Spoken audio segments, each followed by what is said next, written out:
abakurikiye umuyoboro hano kuri YouTube. Uyu munsi tugiye kuganira ku ndwara mukunze kumva navuga ngo cyane cyane abagabo bakuze ngo bafite prostate yabyimbye. Tugiye kureba hamwe se iyo prostate yabyimbye itewe n'iki, ubundi se prostate ni iki, ese yabyimbye ivurwa gute, ese ni ibihe bintu wakora kugira ngo nyine ubashe kwiyorohereza ntikuzahaze cyane. Ubundi prostate ni inyama yo mu myanya ndangagitsina y'abagabo, ni inyama igirwa n'abagabo gusa, nta mugore ugira prostate. Kuko prostate ifite akamaro mu gutuma ikora ibintu bifasha gutuma intanga sibyo zibasha kubaho kandi zikagenda neza, ibyo twita semen. Rero iyo nyama ya prostate ni inyama iherereye munsi y'uruhago, ikaba nanone iherereye imbere y'igice cy'urura runini kiba kibika umwanda. Iyo prostate nanone ni inyama sibyo mo hagati muri yo hacamo imyanya iyobora inkari. Rero prostate ni inyama mu busanzwe umugabo ifite akamaro kanini cyane, kuko izakora amaproduit menshi cyangwa izakora ibintu byinshi cyane bizafasha gufasha intangangabo kuba zabasha kugenda kandi zikabona n'intungamubiri zizitunga. Rero ikintu kibaho nuko akenshi nyine ukuntu tugenda dukura nyine imyaka yacu igenda ikura, iyo prostate ibigenda ibyimba kubera ko nyine hari impinduka zo zigenda kuba kubera umuntu ari kugenda akura.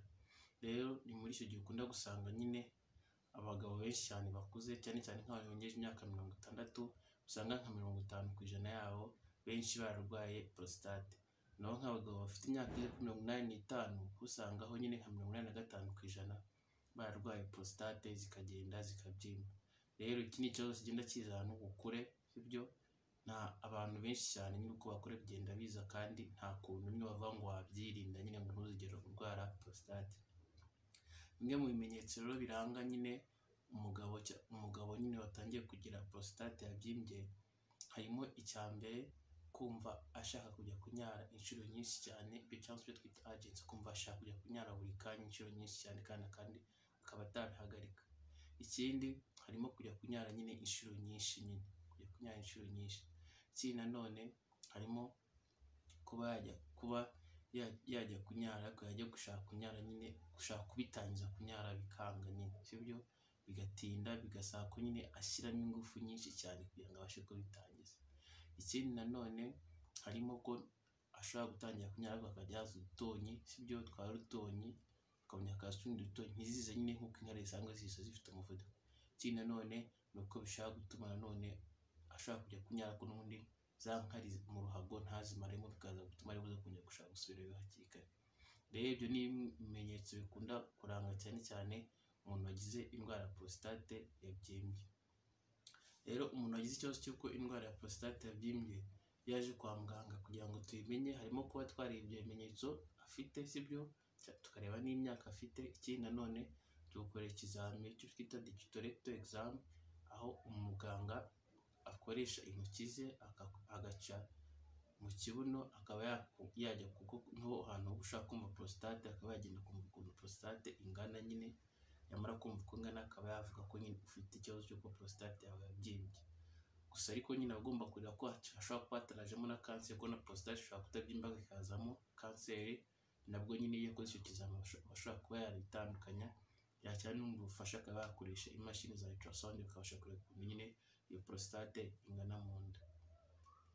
Bumwe mu buvuzi butangwa nyine bw'abantu bafite prostate yabyimbye harimo kuba baguha imiti, sibyo imiti izagufasha kuba ya prostate idakomeza kubyimba cyane cyangwa igasa nk'ibyimbukaho cyane. Urugero bashaka kuguha nk'imiti iri muri kategori twita alpha adrenergic agonist blockers, cyangwa se bakaguha phosphodiesterase 5 inhibitors. Iyo ni ubwoko bw'imiti bwose bashaka kuguha yose nyine ikaba yagufasha.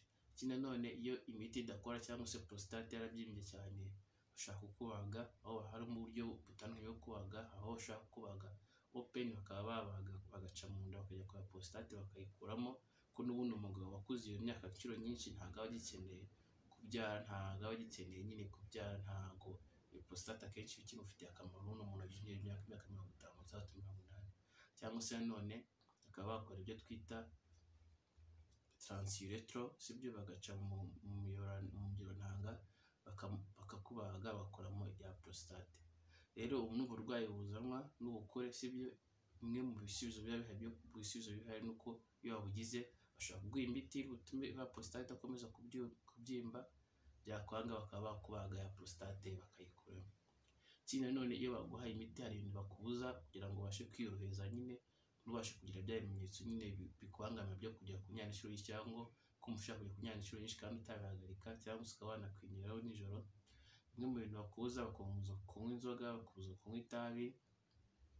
Ikindi kintu nanone bagutegeka kuba wakora imyitozo nyine ngororamubiri. Ikindi nanone ukitoza kuba nk'iyo ugiye kunyara, sibyo? Wanyara igihe wumvishe zirangiye ntuhite wumva urekera ngo uhite, cyangwa ugasa nk'utegereza akanya gatoya, cyangwa se kugira ngo urebe ko ntebe nta zindi zigiyemo ukongera ukanyara.